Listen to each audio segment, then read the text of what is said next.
नमस्कार मैत्रिणींनो, स्वागत आहे तुमचं आजच्या व्हिडिओमध्ये। तर आपला व्हिडिओचा विषय चालू होता की श्रावण महिन्यामध्ये करायच्या सेवा, आणि त्यातून मी आपल्याला शिवलीला अमृत ग्रंथाचा जो अध्याय आहे त्याचा भावार्थ सांगत होते। तर आपण पहिला आणि दुसरा अध्याय बघितला। आज आपण बघणार आहोत तिसरा अध्याय।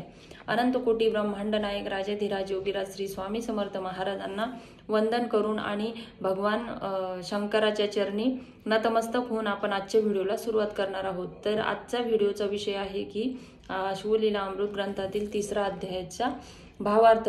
तर या तिसऱ्या अध्यायामध्ये राजा कल्माश पादाची कथा आपल्याला बघायची आहे।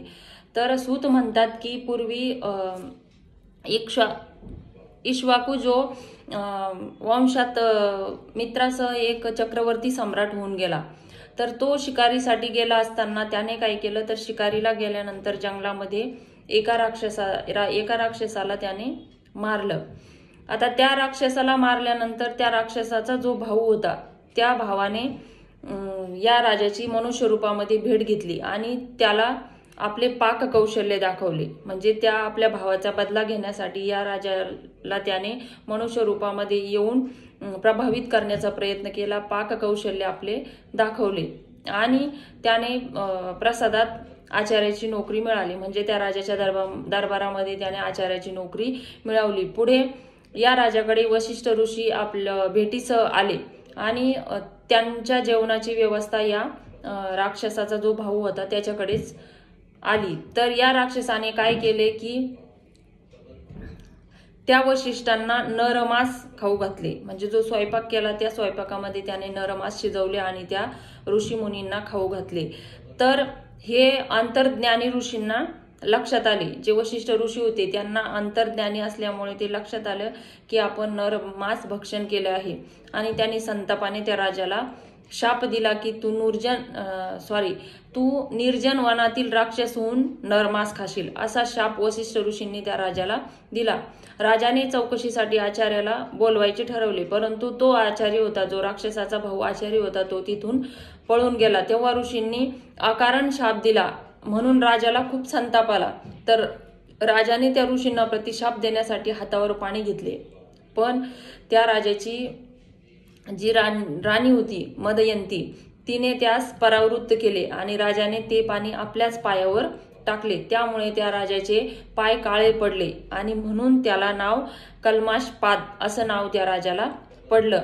आता हा सत्य प्रकार सर्वांना कळताच ऋषींनी त्याला तू 12 वर्षानंतर राक्षस योनीतून मुक्त होशील असा शाप दिला। ऋषी शापाने राक्षस झालेल्या कल्माशपाद भुकेने कासावीस होऊन भटकू लागला। तर त्याने काय केलं, तर त्याला भूक लागल्यामुळे त्यानं एका ब्राह्मणास खाऊन टाकले। म्हणून त्या ब्राह्मणाच्या पत्नीने याला तू शापमुक्त होऊन घरी जाशील आणि घरी गेल्यानंतर आपल्या पत्नीशी जेव्हा रममाण होशील तेव्हाच तू मरण पावशील असा शाप दिला आणि ती सती गेली। जी ब्राह्मणाची पत्नी होती ती सती गेली। शापमुक्त होऊन राजा जेव्हा घरी परतला तेव्हा त्याने आपल्या पत्नीला या गोष्टी सांगितल्या। त्यामुळे त्या राजाच्या पत्नीला खूप दुःख झालं। या सर्व घटनांनी बेचैन झालेल्या राजाने गृहत्याग केला। अर्थातच आता या सर्व घटना घडल्यामुळे त्या राजाने काय केलं, गृहत्याग केला आणि वनगमन करायला सुरुवात केली। पुढे त्या राजा जेव्हा वनगमनासाठी गेला तेव्हा त्या वनामध्ये त्यांची भेट गौतम ऋषी सोबत झाली। आता गौतम ऋषी सोबत भेट झाल्यानंतर हा राजा जो आहे तो आपलं सर्व दुःख या ऋषींना सांगून टाकलं। या राजाने आपलं दुःख जे आहे ते गौतम ऋषीला सांगितलं आणि गौतम ऋषीला प्रार्थना केली की मला यातून सुटका करण्यासाठी काहीतरी मार्गदर्शन करा अशी विनंती केली। गौतम ऋषींनी त्याला श्री क्षेत्र गोकर्ण महाबळेश्वराची पावन कथा सांगितली। श्री क्षेत्र जे गोकर्ण आहे तिथं महाबळेश्वराची जी कथा आहे ती पावन कथा त्यांनी गौतम ऋषींनी त्या राजाला सांगितली। त्या क्षेत्राचे महात्म्य विशद करत असताना एक अत्यंत पापिनी स्त्री गोकर्ण क्षेत्री काशी तिथे आली। तिला शिवरात्रीस उपोषण, जागरण व पूजन कसे घडले व त्याच्या पुण्यप्रभावाने ती यमलोकी न जाता शिवलोकी कशी गेली याविषयीची सर्व हकीकत सांगितली। आता गोकर्ण महाबळेश्वराची पावन जी कथा आहे त्यामध्ये एक स्त्री जी आहे ती गोकर्ण क्षेत्री ती अतिशय म्हणजे पापिणी असते तर तिला अजाणतेपणे उपोषण जागरण पूजन कसे घडले आणि त्या पुण्यप्रभावाने ती यमलोकी न जाता शिवलोकी कशी गेली याविषयीची समग्र कथा त्या गौतम ऋषींनी राजाला सांगितली।